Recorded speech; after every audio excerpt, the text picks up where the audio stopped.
Okay. All right, I'm Austin. I'm Addict. Today we'll be talking about self-will. Hooray. So I thought it was pretty funny when I signed up to do this. At first, I didn't know there was topics. I was just doing it by time, and I knew damn well I wouldn't be awake at 10 o'clock, so I signed up for this one. But then I looked at it, and it said self-will, or it said losing self-will. So I asked her, I was like, I should probably change it. So I've been on a self-will parade for a while now, a nice little sabbatical back into the old ways of living, which inevitably end in relapse. And if I wouldn't have had the people in my life and understood what it meant to give it up, I know damn well that's where I'd be right now. I wouldn't be here, So a little bit about me, just from the South Shore area. I've been clean just over 2 years, just barely made the cut. Always loved coming here. We had a cabin house, whatever, right around the bend right there on Dewart Lake. So I've been around this area my whole life, and actually it's one of the few places that I hadn't completely tainted with using, So when I'd come here, I'd always get scared because then it's like, okay, I can't bring any dough because I'm in close quarters with my parents and my family, and I'll just have to go back and I can't do it. So I was sick here quite a bit, and actually when I was kind of found out for what I was doing, this is where my parents brought me because I didn't know what to do with me.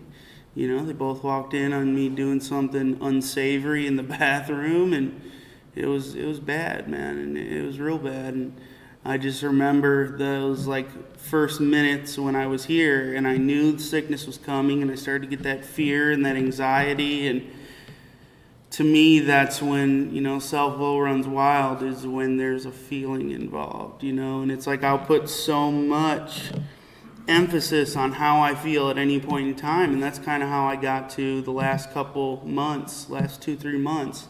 Got a new job, started making good money. I've never made money before, so that was a huge ego boost. I was pretty good at it, so I was getting, compliments from people at work, and most of all, I was helping people get into treatment, so I had families just sobbing on the phone, telling me, I'm their savior and all this stuff, when really, I did a job anybody could do, but my ego loved that. Tell me I'm the savior, I'll run with that, and that's when it started to get bad, because I confused recovery with work, and I confused doing a job with actually working a program. In my mind, I was 12-stepping all day, I'm helping you get into rehab, even though I'm making money off you, that takes the whole purpose away, because, the point of helping people here is that it's good. It's good for them, it's good for you. You're not, it's not a transaction. It's not like I am exchanging your benefit for an amount of money or goods or whatever, It totally defeats the purpose. So, going forward into that, it made it really hard to live normal life, because when I came to meetings, it's like, okay, well, you don't have insurance, and you don't have insurance, and you don't have insurance, so, what good is this to me? I'm not going to make any money off helping people here when I can just go to work the next day and help people all day and make money, and it just destroyed the entire purpose of meetings for me, to the point where I wasn't listening. When I spoke, it was basically just me bragging about what had been going on, and in my mind, it's like I'm sharing the good parts of NA. I'm sharing the good parts of the program. I'm showing people what could happen if they work the steps, That couldn't have been more bullshit. And, that's kind of how my last self-will rampage took off, and like I said, it just ended up coming down to a feeling. I felt good, so I ran with it. I would feel bad, so I'd run to the thing that made me feel good. That's how my entire, schema of beliefs was centered around this one thing, which is just, how did I feel at that moment? And lately I've been kind of reflecting on all that, and I've started to realize that I've been self-willing for longer than I think, It's not like, I feel cold, so I have to go get warm. It's like if I go to a place and I know I'm going to be physically uncomfortable in the slightest, I'll avoid it altogether, because I have to be comfortable all the time. I have to be doing what Austin likes and what makes Austin happy. Otherwise, what's the point? And I totally lost the idea of, what if this person wants to go here? What if this person wants to do that? It just became about what served me best, and to me, that's the textbook definition of self-will, and that's how it's been my whole life. I have always been running on self-will up until the point where I had nothing left to lose and I felt like I couldn't help myself, and that's when I got clean. I was ready to give up and surrender and give someone else the ability to kind of sculpt me into what I needed to be. I would take their guidance, I would listen, I would go to the meetings, as many as they said I would recommend, I'd do it in a heartbeat. I listened to a lot of people. I tried to calm the ego down a little bit, and I did okay at first, because I had nothing. I had no feelings. I was just purely scared. I was scared shitless, man. I thought I had nothing left. I thought that I should have been dead, so thus I was grateful for living, and I actually listened to people. I wanted to believe that they're guiding me in the right direction, and they were. When I listened, was the best I've ever been. That was the best human being I've ever been. It's the happiest I'd ever been, and the funny part is that I've been so focused on feelings, but I forgot that that's the happiest I've ever been. That's the most comfortable I've ever felt. But it's like as soon as I get into that little pattern of, well, do I really want to go to this meeting when I could be like hockey games, man. We were talking about that the other night. Like, I love hockey. I love the playoffs. I'd gladly miss anything to watch them. But the truth is, if I didn't have this, I wouldn't even be watching the shit anyway. If I was using, nothing would have any meaning. No family, no friends, no purpose, nothing. And it's like I get away from that quite often. I distance myself, and that's what had been happening is I was just on an isolative path towards self-will for days, man, to the point where I had that total disconnect from God, and my God, whatever you want to call it. And to me, that's the lowest I've ever been. And it's funny when my sponsor said it the other day, he's like, dude, you just hit a new bottom, man. Like, you have to understand it will always get worse. And the saddest part about it is that this bottom I hit recently is the worst one I've ever hit, man. Worse than when I was dope sick. Worse than when I had no money. Worse than when I was just ripping everybody off, scamming my little sister for money, my parents. It's the worst one I've ever had because I did it clean, man. So it hurt that much more. I felt every little feeling involved. So, of course, what did I do? I feel uncomfortable. I got to run towards the things that make me comfortable, which is isolation, which is doing whatever the hell I want, inciting chaos. I was getting back to the old me. I was totally disconnected from any God, any spirituality, any type of conscious awareness of anything other than myself and my feeling in that minute. And I wanted to live there because it was comfortable for right then, and when I fall into these patterns of self-will, there's no prayer, there's no honest sharing. I'm not listening to anything anybody's saying. I could not care less at that point in time. It's just, what does Austin want to hear and what do I want to do? And when I become focused on those things, like I said, it's like, I'm just floating. There is no tether connecting me to the ground. There is no humility. There is no connection to God. There is no awareness of what a group means, because how did I get clean in the first place? I had to come around a group of people that would surround me and support me because I could not support myself. But once I became, self-sustainable in terms of making my own money, having my own job, I had a source of pride and ego. So I didn't need all of you to give me that feeling anymore. It's like I just cut it at the source. Because if I can get it somewhere else that's cheaper, easier, and makes me money, why would I hang around here? And I couldn't figure that out. For the life of me, that's what I've been trying to focus on is when I wake up, not what am I going to do in 10 minutes, not what am I going to do tomorrow, not what did I do an hour ago, just what the fuck is happening now? Not how I feel, but what I can do.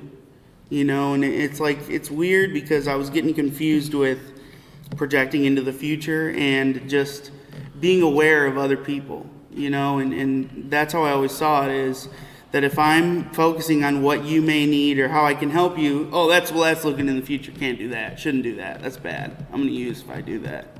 But in reality, it gets me out of myself. And So lately, you know, at the end of it, I had lost my job. I had pissed off everybody. My parents, I had basically no connection with them. They had given up on giving me advice, anything. They just accepted that this asshole's going to do whatever he wants to do, and we're not going to try to stop him. You know, because they know damn well they can't. And the harder they push, the further I pull. You know, friends would give me advice. I'd just shrug it off. They tried to do it in the kind, caring way, and so I'd turn it around and manipulate it into, you have a problem, not me. Couldn't be, come on. It's not me. Let's get serious here. It's your bullshit, not mine. You know, and once I can do that, it gives me, again, that feeling of self-importance. Like I'm the one running the show and that it's your shit that's messed up. And that you have the problem that needs to be fixed. But I'll help you fix it if you want.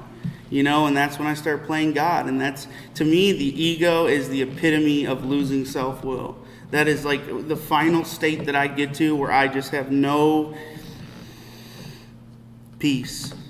No peace whatsoever. My mind was constantly running. I couldn't stop thinking about the next one, the next big insurance policy I'm going to get that's going to net me $1,000, the next big, you know, juicy piece of meat intervention that I'm going to get that's going to make me a ton of money. That's all I could focus on. It wasn't about, oh, I need to help this next person. It was, let me find the person that will make me the most money. Which one will benefit me the most? Not who needs it the most, not who, you know, is ready to get help. It's what's going to benefit me.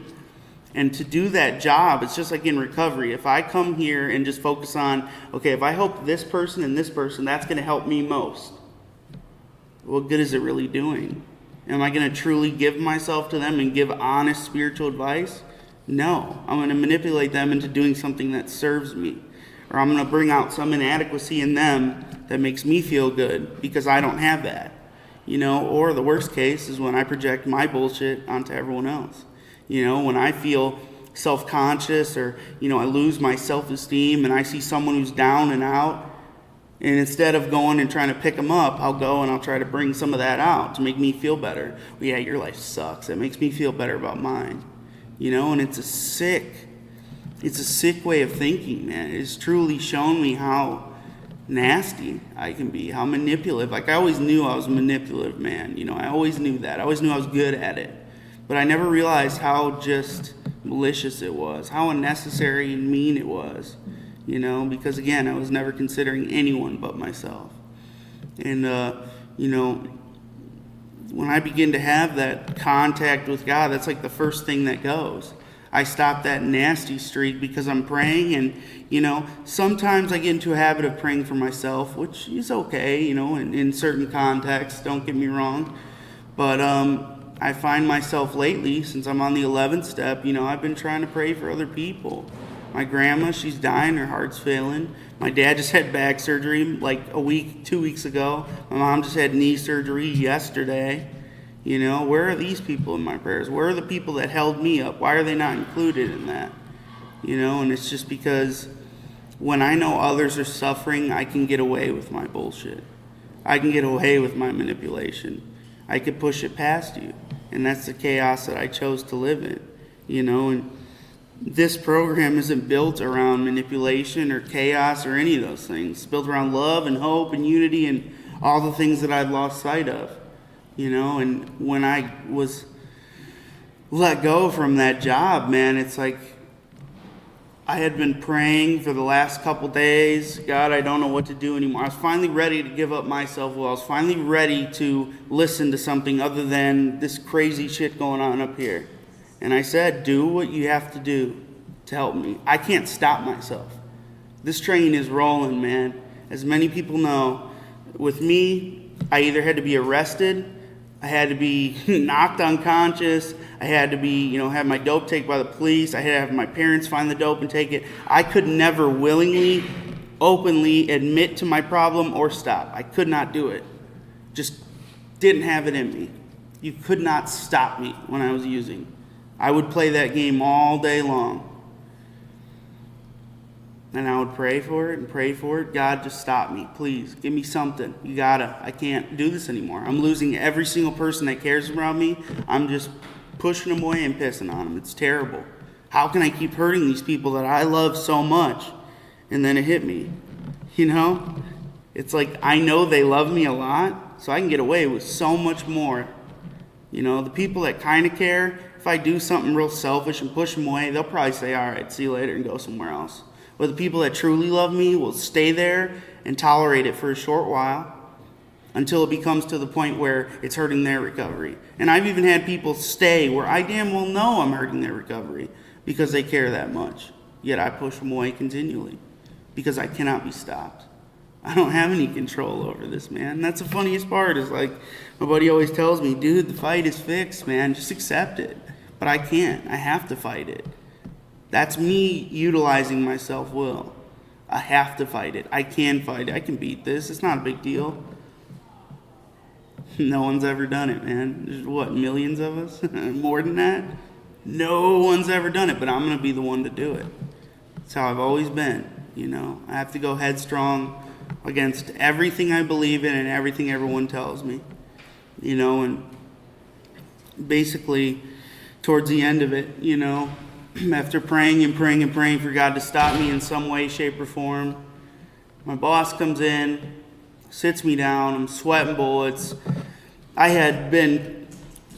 cussed loudly a couple days before, and somebody heard me on a call, and they're real pissed, so I thought it was about that, you know. And so I was nervous, and then he's looking at me. I have no AC in my office at that point, so I'm sweating balls, man. It's 85 degrees. I'm scared, man. I'm sitting there, and they both sit me down, and anybody knows it's intimidating as hell when they come in and sit you down with that look. Like, I know what you did, motherfucker. I know what you did. And I'm like, wait.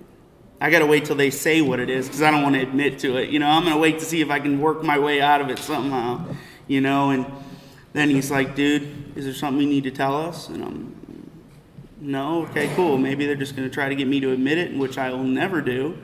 So I keep waiting it out. And finally he just goes, dude, you're suboxoned out right now. Look at you. Look at you sweating, dude. Look at you. You're white. You're pale, man. And that's when it hit me. I was like, damn, he thinks I'm getting high? I was like, I must be real messed up, dude. I must be a sick human being if I bring to the point where they think I'm getting high because I've been acting like such an ass. You know, and so I sat there for a second and I just said, you got a drug test that'll test for Suboxone? He's like, oh yeah, let's do it. And that kind of pushed him back a little bit. You know, he didn't really know what to say to me at that point because in most cases when you confront people, the drug test was the last thing I ever wanted to do, man. I failed hundreds of them for my parents, for the courts, for everybody, you know. So it's funny how my dad always told me, you know, he's like, dude, you should want to take this test. If you say you're clean like you are, this is how you prove yourself. Why don't you want to do this? So I was never clean. Come on, man. And, you know, so I was like, let's do it. I take it. It's clean. I'm like, I'd like you to send it to a lab because I don't want to have that little shred of doubt. So they do that. I wait the 2 days. Come back. This is the bad part is because they sit me down and they're like, dude, you passed the test, you know, I'm glad you're not using, but this is worse. I was like, damn, what you mean it's worse? You're not even using and you're acting like an asshole, you know? You're acting like a using addict right now. He's like, with every inch of my being, I would have put $1 billion on the fact that you're using. And it almost scares me more that you're not because you're acting like this.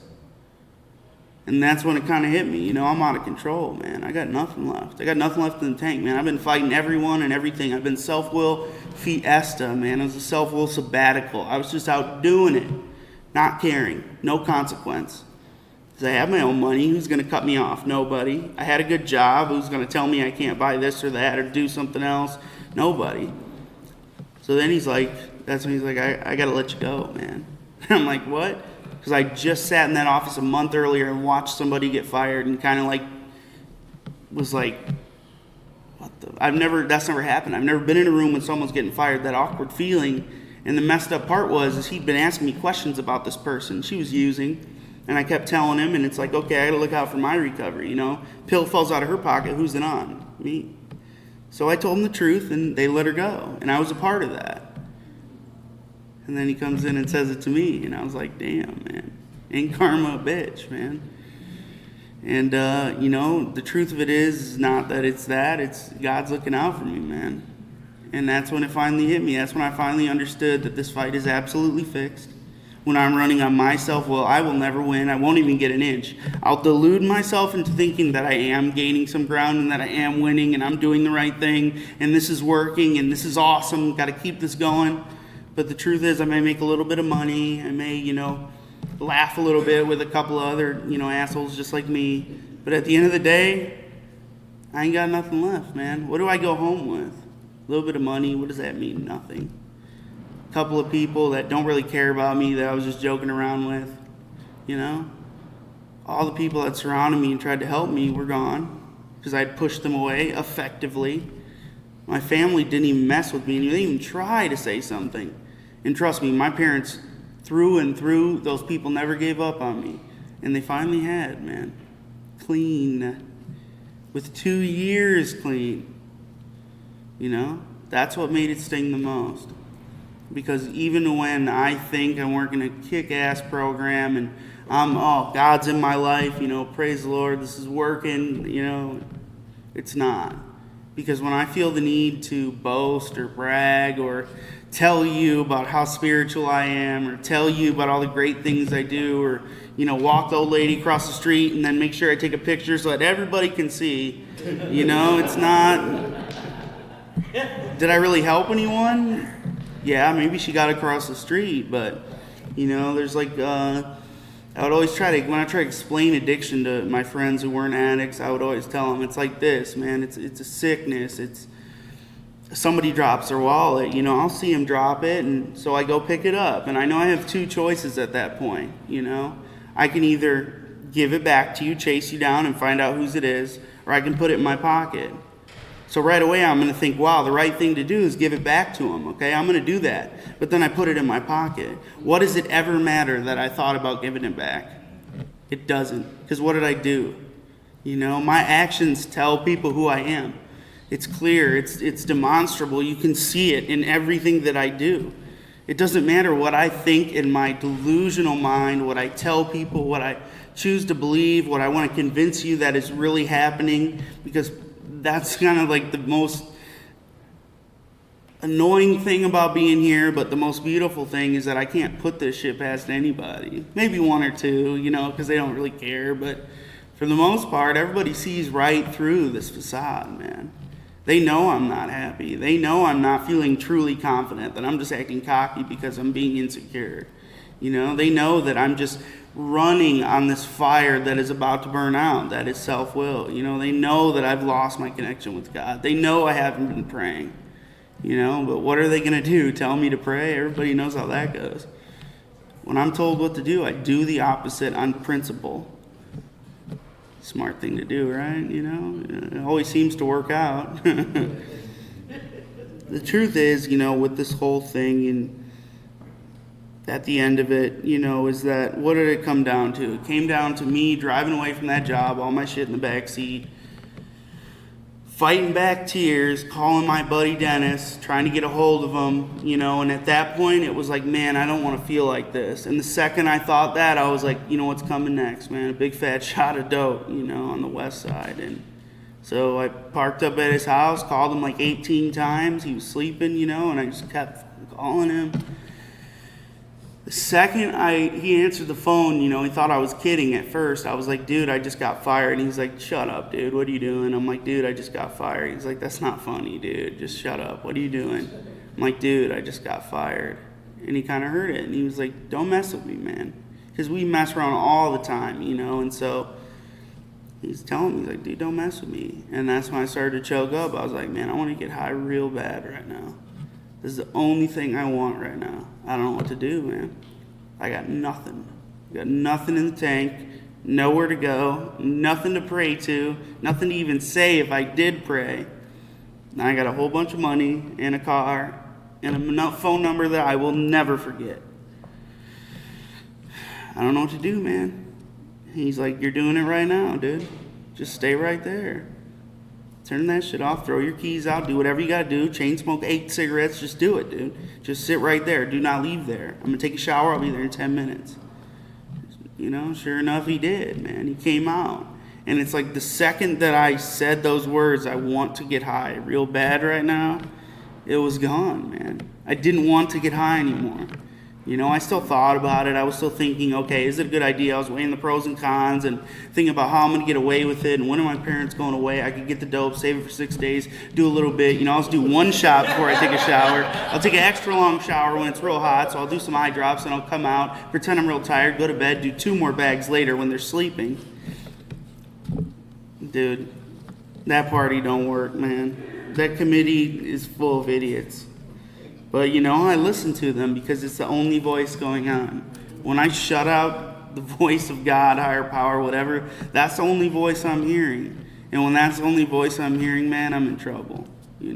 Things aren't going to go well, no matter what I do.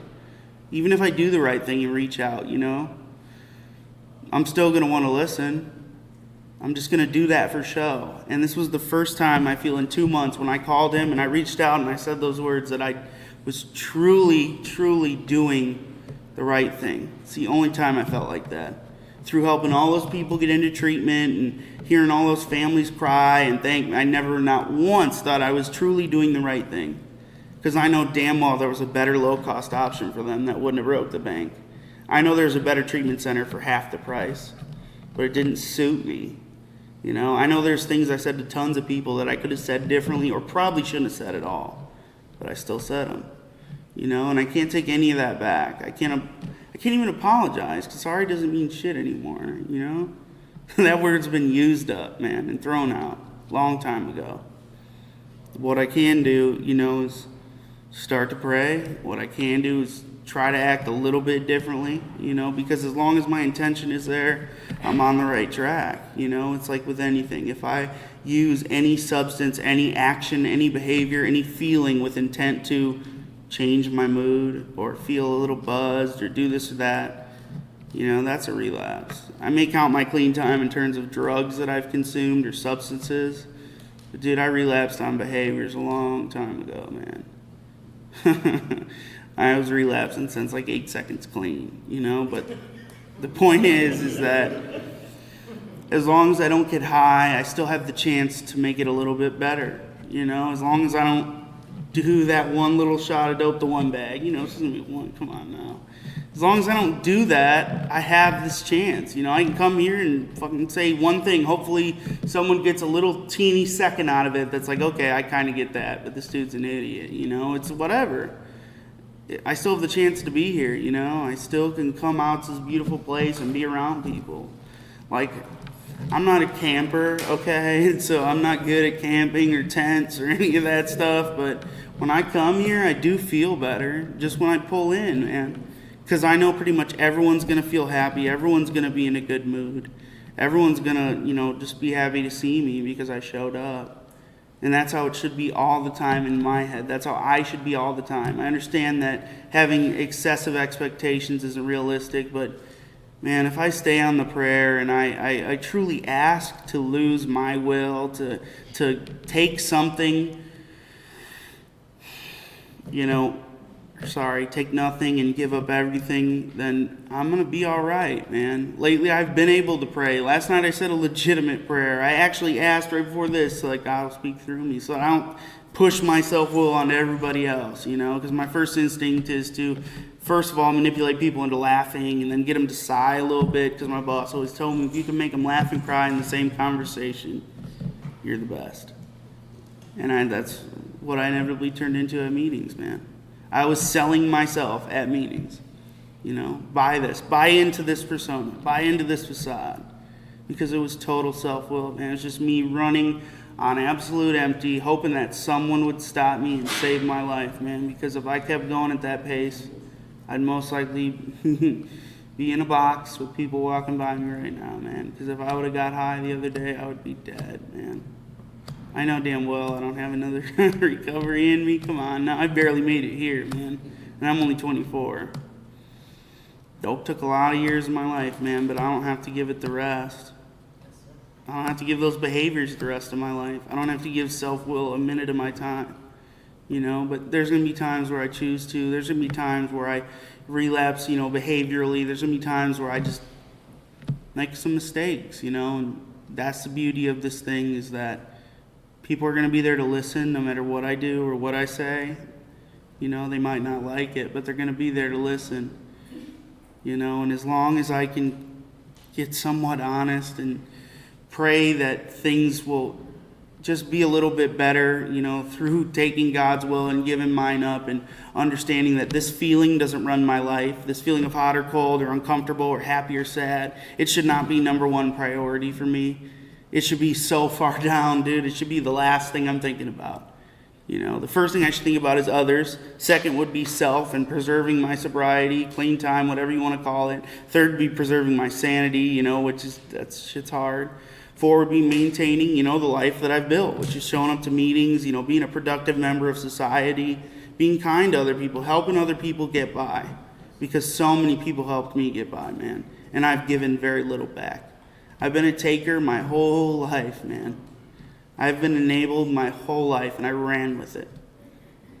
And it's just now that I'm starting to see that the lifestyle I've been living isn't the best. It isn't the most rewarding. It isn't making me the happiest. It doesn't help many people, And then once I realize that, it's just like I said with the wallet, man, I got 2 choices. I can shit or get off the pot. I can change it and do something different and try to be better and try to get rid of my will and try to listen to some sort of guidance, or I can keep running on empty, man, forcing my will onto everybody I see. Pushing people away, destroying relationships, building nothing, destroying everything, And I'm choosing to do the first one, man. I'm gonna try to pray more. I'm not gonna try. I'm gonna do it, and I have been doing it for a couple days now. And I'm telling you, I couldn't feel better. I haven't been doing much to help a lot of people, but I've been helping myself. Because if I ain't here, what good am I to you anyway? If I'm dead, how am I going to help anybody? I'm not. But there's a fine line between running on self-will, listening to God, and then, the middle, which is making a few mistakes, but, for the most part, making an effort and having good intention. My intention is, when I have malintentions or bad intentions, that's when I can almost guarantee that it's my will. I do guarantee it's my will. And when I even think that things could get bad, it's probably my will. When you see me sitting in a meeting, staring at the floor, not talking, not looking or listening to anyone, you can almost guess that the committee's fucking just chomping at the bit, man, to get me out there to get high. But lately I've been able to look at people in the eye, and to me that's the clearest indicator that I'm somewhat there. Because when I'm unable to even look at people in the eye, it's almost a guarantee that I'm thinking something I shouldn't be. Shame shows right on my face, man. And when I'm running on self-will, that's all I really have, is shame. Everything is motivated by shame and fear. My whole life, I'm afraid to get high. I'm afraid to be sick. I'm afraid to get tired in front of people. I'm afraid to be nasty. I'm afraid to say the wrong thing. I'm afraid to do the wrong thing. I'm afraid to be uncomfortable. I'm afraid of sweating a little bit. I'm afraid of feeling a little bit cold.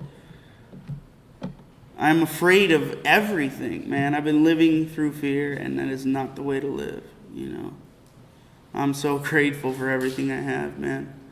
I love being here, and I really appreciate everybody giving me a chance to speak. I'll continue to pray and actually listen, and that's the difference. So I'll keep coming back. Thanks. Thank you.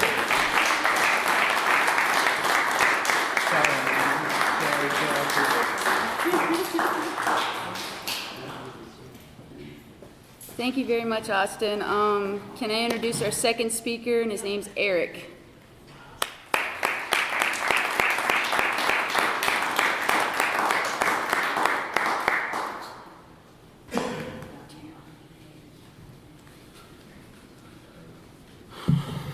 Hello, I'm Eric R., and I'm a grateful recovering addict. Hi, Eric. Let me see, losing self-will. Oh, let me start off. I'm from the South Shore area along with Austin. Nice job, Austin. You really gave it away. My clean date is 7/10/2008. I got a little bit of time behind me. Losing self-will is not the easiest thing. I take it back, I give it back. I take it back, I give it back. I I take it back, I give it back. I went through something pretty similar to what Austin went through, about 2 years clean. I had been working at a job for 12 years through my addiction, and with 2.5 years clean, I got fired, you know, and it was self-will run rampant, you know, and I thought I was the shit. I had all the time in, you know, I thought everybody should listen to me because things are going to run better if you just listen to me. You know, nobody knows this like I do. You know, that's how my thinking was, and I had no clue that's what I was doing, you know, and that's one of the things that makes losing self-will so difficult, is sometimes we just have no clue what we're doing. And it's kind of scary, and it makes me step back and think about my actions before I do them, because I need to think about it, I need to pray about it. One thing somebody told me once was, if it's not practical, it's not spiritual. And so I try to keep that up front in my mind. I got a whole list of sayings that I keep in my mind that I use in certain instances, and that's one of the things this program's given me. And I use those sayings as almost like guidelines for me working my steps, because I try to work my steps on a daily basis, sometimes momently, you know. I took back my will with about 4 years clean, and man, I swear everything went just wrong. You know, I started feeling like I got this program, you know. I started doubting my higher power. You know, is there really one out there? And I really took my will back then too, because I had it made. I had a really good life. I had built a good life in recovery. And I mean, the shit hit the fan. I mean, and I don't know. Sometimes I think my higher power puts things in my life just for me to learn from. You know, and I think he does it in a loving, caring way. I just need to learn from him. I need to be open. I need to be able to listen to what he's telling me. And I need to have my eyes open. I need to be open-minded. I don't know, it's not always that simple. It's not always easy to do. And I don't know, I have to just step back and go with the flow. I find out when I just go with the flow, good stuff happens. You know, when I got my feet in there and I'm trying to force something, and this is what I want to do and this is how I want to do it, nothing ever good ever comes out of it. That's what got me into these rooms, is me trying to feel the way I wanted to feel when I wanted to feel it. And I got crazy with that, you know, and I still do, you know, but it gets easier. You know, we practice these spiritual principles, and as we practice them, our lives get easier. The principles come more naturally to us. You know, it's not something that happens overnight. You know, my sponsor's got 27 years clean, and he's always talking about how he took his will back yesterday, you know. And so, you know, and I take that, and it gives me an acceptance that, yeah, I'm gonna fuck up, I'm gonna make mistakes, I'm gonna take my will back, but I can't dwell on it. You know, I take what I did, I learn from it, I move on, try not to make the same mistake over and over and over again like I did when I was using. And that's how we grow. I mean, the more shit I go through, the more I grow. And I guess some people call it growing pains, you know, and it's true. You know, I can go through all this stuff, and as long as I make it clean, like Austin was saying, if I make it through it clean, I still have a chance to recover and do the next right thing. you know. If I pick up that one drug, it's over with. Because then in my mind, there goes my clean time, there goes everything. You know, fuck it, I might as well just keep getting high. It's over with at that point. You know, for me, getting high is an option, but it's not an option. It's always an option, but it's an option that I choose to ignore because I play the tape through, I know where it took me, and I don't want to go back there. If I used and I died, that would be the best thing, but I ain't that lucky. If I use, I'm going to have to face the consequences. And those are consequences I'm not willing to pay today. Life is good, man. I have a good higher power in my life. I pray for the knowledge of His will for me and to carry that out. And a lot of those things that causes me to take my will back, I practice getting rid of those in the 7th step. You know, and it all stems from fears and resentments and all that negative behavior that I've had. And if I try to stay positive, if I just try to think of my higher power, what's the right thing, that practical is spiritual, you know, if I just keep doing that, you know, my choices are easy. You know, if I have to question my intentions, chances are it's not the right thing to do. And I've learned that the hard way a few times, you know, and I'm sure everybody else in here has. And it's a fine line, you know. What is my higher power's will for me? You know, sometimes it's not answered in my time. But, you know, I just have to have patience, you know, practice them principles all day long, every day. You know, I fall short. I'm a human being. It's going to happen. And I have to accept that and know that I am not my higher power. I am not God. When I'm God, nothing good happens.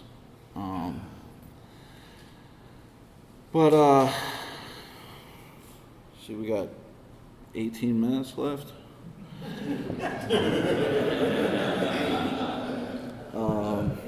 You know, I had some things. Oh yeah, meditation.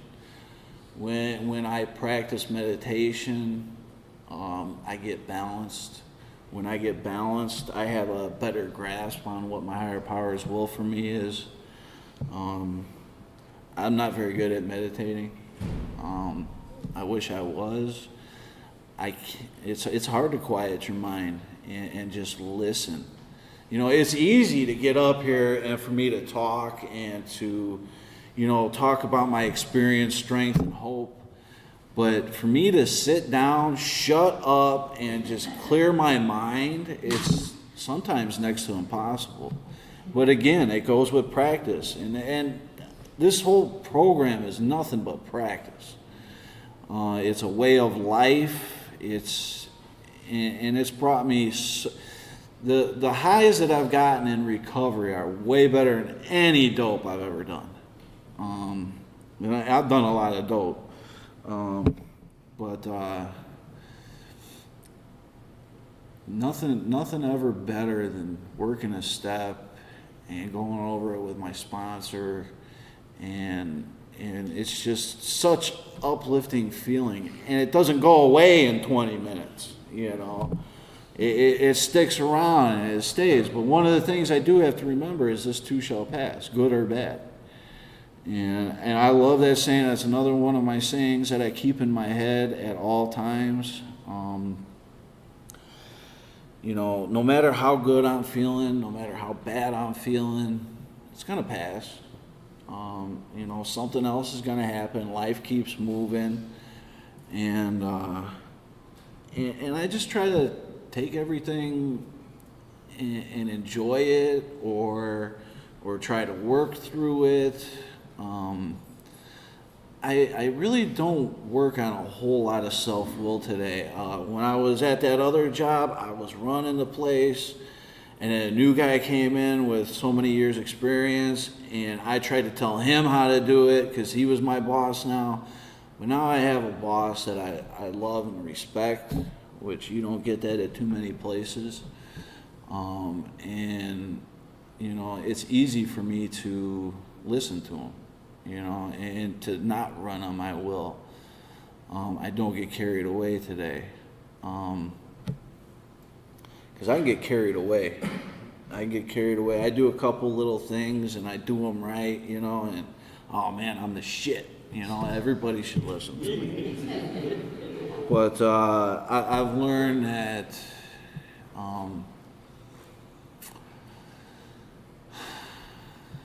I'm not the boss, and I don't want to be the boss. I want to be the next guy under the boss. But let's see.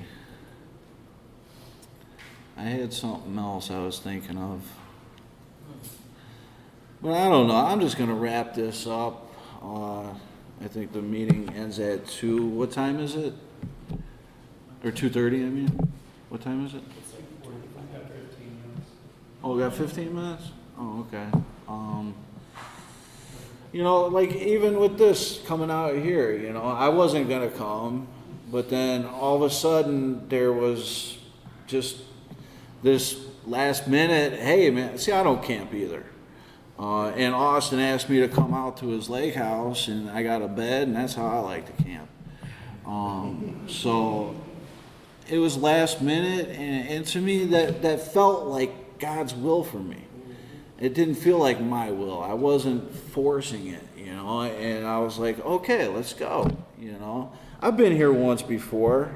I was in kind of bad shape mentally and spiritually at that time, so I didn't really have that great of a time, but it was beautiful out here, and I know what it could be like if I'm in a better mood.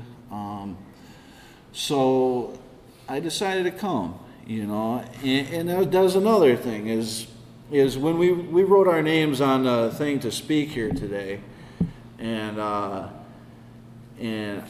they said losing self-will, and Austin was like, oh, I need to change that. I was hoping he wouldn't, because to me that's my higher power's will, is to have us speak about that, because we didn't look at the subjects. We're like, all right, we probably should give something back, you know, put our names down. And you know, to me that's my higher power's will, is to come up here and talk about losing my self-will. Every time I speak, I pray to speak through me. I don't want to come up here and, like Austin was saying, force my will on anybody.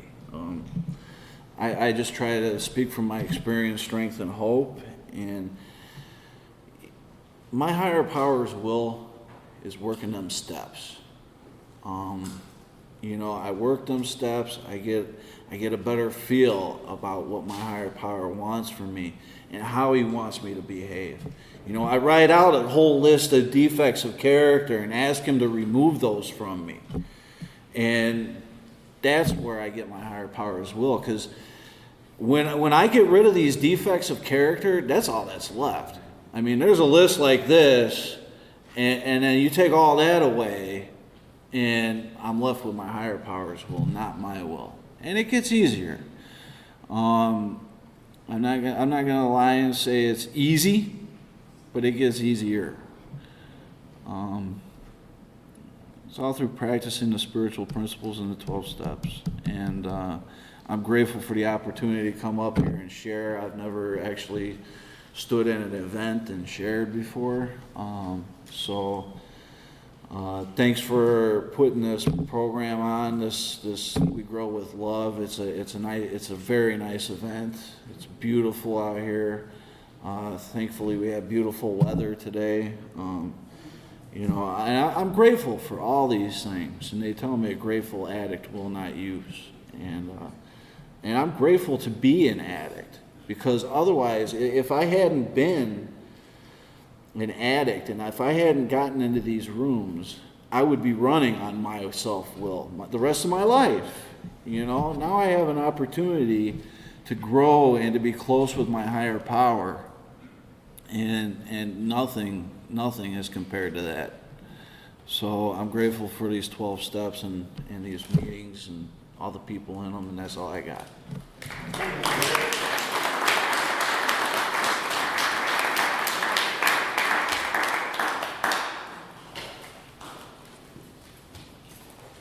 Hi, my name's Megan. I'm Attic. Hey, Megan. Still have about 16 minutes if anybody would like to come up and talk about losing self-will or have any questions. Just go up there. Thank you.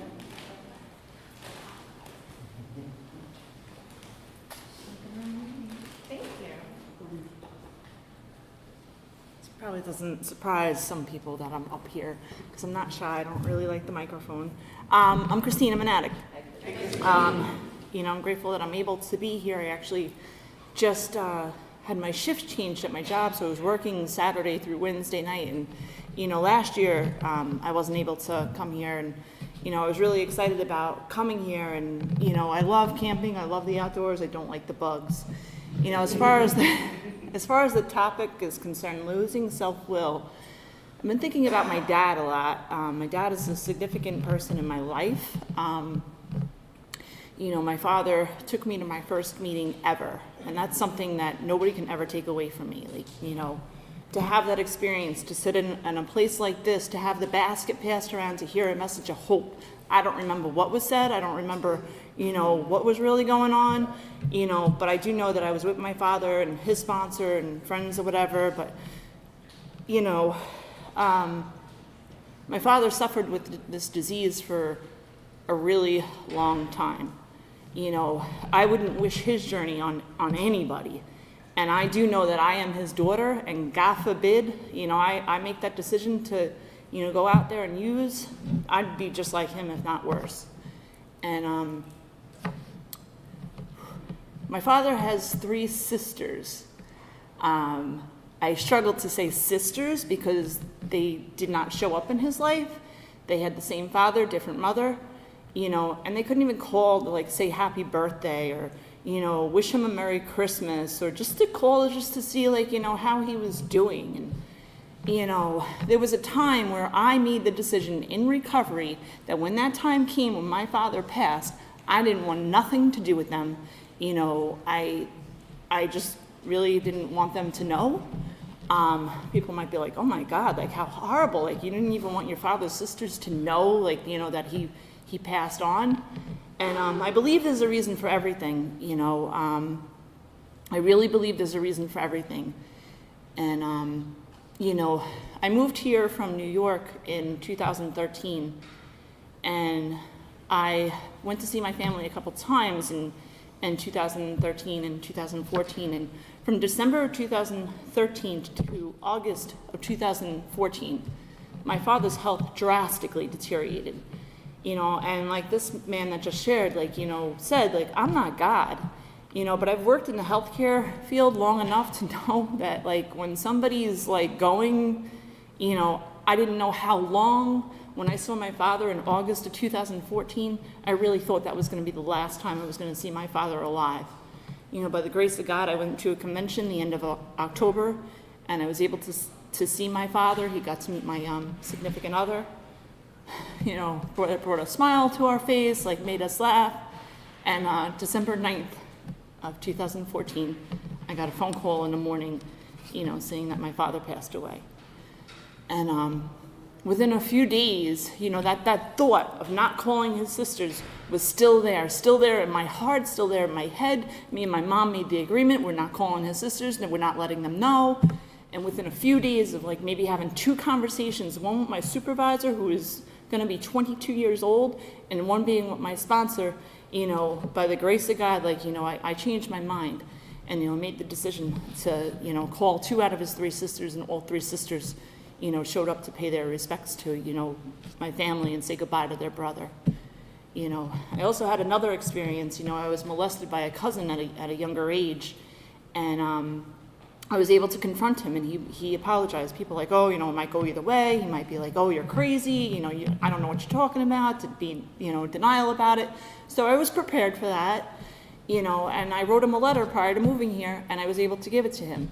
And, we talked about it, like, in between the services of my father. And, I'm grateful that I was able to, talk to him about it and just let him know, like, what happened between us was not okay. So in the midst of, like, saying goodbye to my father and grieving, I feel like those two experiences were, like, spiritual. Like, I was able to do something that I swore up and down, left and right, like I was not having anything to do, with these three women, his sisters, that couldn't show up when he was alive, but could show up when he was lying in the coffin. That wasn't me. That was the God of my understanding. And it be able to approach my cousin in a mature manner and not attack him, because I can identify with causing, similar harm to a family member. So I'm just grateful. I'm grateful for the process of recovery, that, like, I don't necessarily have to go with what's going on in my head, and to do the right thing for the right reason and, show up, and allow others to show up, even if I don't, like, want them to show up. And I even had the opportunity to reach out to my aunts after the fact and try to continue a relationship. And out of the three, I've been successful with one, So with that, I'm grateful that, like, I don't have to use, over the loss of my father. I don't have to use over the loss of, anything. I don't have to use period, just would say, and that's it. Thanks for letting me share.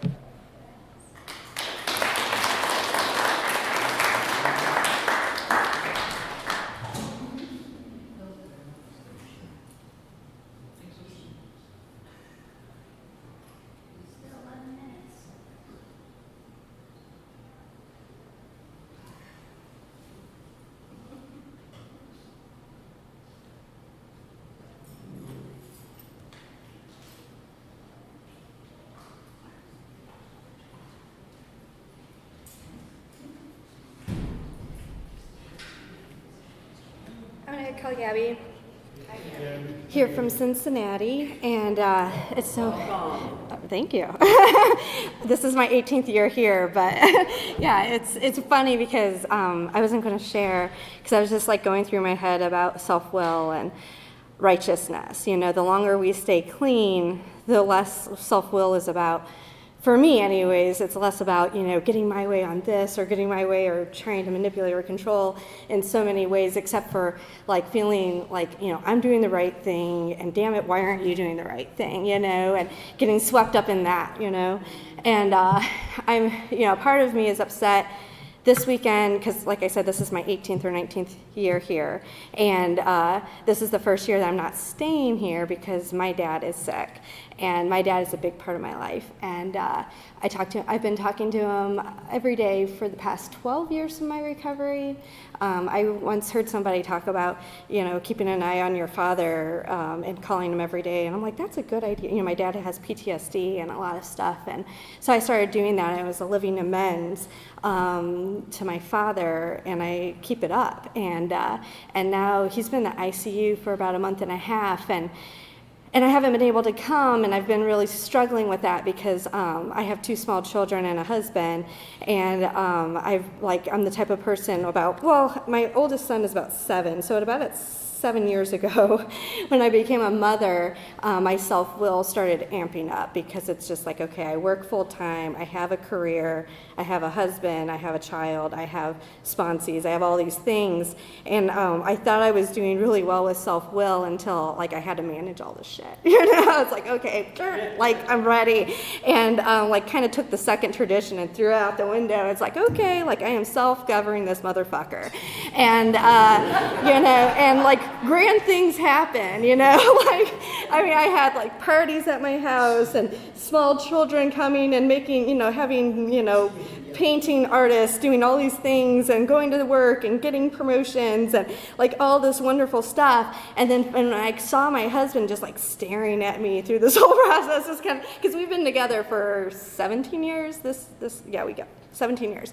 And so he's known me for a while. And it was only 7 years ago that we started to procreate. And he's watching me, and he's like, oh my God, like, chill the fuck out. And I was like, no, like, you know, I have to go to work and do this and do this and do that. I have to get this shit done. And he's like, oh my God, Gabby, you're living in self-will. And I'm like, no, I'm not. I don't want to do this shit. Someone has to do it, and it has to be me. You know, we you know, got a house in one of those neighborhoods where, like, your house is perfect, and, like, if someone walks into your house at any time, everything has to be perfect, and that kind of stuff just trips me out. And so I was just, it's funny how that insanity of not, you know, not realizing, you know, again, and with, I don't know how much clean time I had once I realized it, maybe 14 years, when I was like, wow, like, I'm living in self-will, didn't know it. How do I get out of this, you know? And I came here, as I always do every year, and someone was just like, well, it's the how of the program, you know, honesty, open-mindedness, and willingness. How, like, being honest, like, I'm honest, I know that I'm crazy, I know that I have to get all this shit done, and I don't know how to, you know, and it's really funny because I can put a smile on, and I can actually truly be happy while doing all of this, but being so disconnected that, like, I mean, if you, like, stuck a knife in me, I don't know if I would have felt it, right?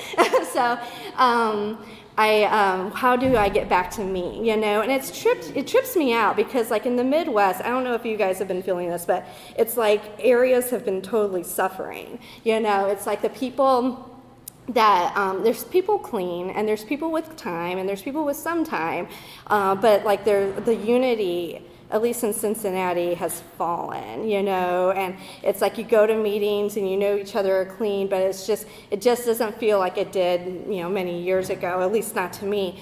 And in Cincinnati, it's funny because there are a lot of people. It's a huge fellowship, but a very small program. And so I was like, okay, how do I get back to me when all these motherfuckers in here are not connected to themselves? Like, how do I do that? You know, so I started talking to people outside of my area, which always helps. And then I also started, you know, cultivating a small women's group, you know, a couple of people that I get together with on a weekly basis. I started that 4 years ago. I still do it. That's my me time. I do step work. I talk about things, and I get connected to myself, you know, because in different times in my recovery, I have been connected with myself, been connected with my higher power, and then the next moment I was, you know, I didn't realize that my ass has fallen off again, you know. I always go back to that moment of grace, you know, that thank God that I could be in a rubber room for the rest of my life, period. Everything else is gravy if I start there, you know. And then I take another moment and I'm like, okay, who's my network, you know, who do I have to connect with? So I have my Fab Five, you know, and those are the people I meet with every week. And then slowly through a couple of years, I started feeling that connection again, you know. And today I still have the 2 kids and the house and all this stuff. But what I do have also is my higher power as well. You know, I got reconnected with the 2nd step and the 7th step, and kind of like the correlation between the two, where, you know, you're, you know, looking at the 7th step and looking at my all my different character defects, but really driving in that 2nd step hope, you know, that 2nd step of, like, the power of this fucking program. You know, we kind of say, oh yeah, we are clean, and, you know, we can do all these things, but a lot of, you know, I see myself going into these spouts of denial that, you know, this program doesn't cover off on this, you know, this area of my life. I have too much stuff to do. You know, I'm going to go. I'm not going to hurt anybody, but I feel like shit, you know. And the power of this program has really given me that freedom again, you know, which is funny because I just never, you know, again, you always think that you're like through something, you know, and there's always that deeper level of the onion. I feel right now that I'm in that kind of spot of the onion that can get kind of rotten, and I'm just kind of trying to clean off my onion now and figure out what's underneath that. But I'm really grateful to be here. If anybody's having problem with meditation or would like like to seek more on meditation, my home group in Cincinnati is throwing a meditation retreat. We do it every year. It's the first full weekend of June, so it's in like 2 weeks.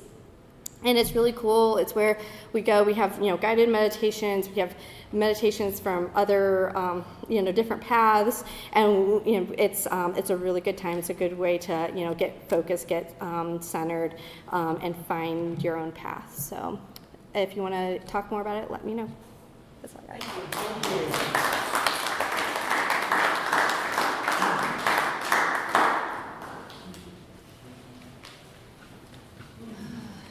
Thank you. We have a few more minutes. We can either end it, or if anybody else would like to share for a few minutes. All right.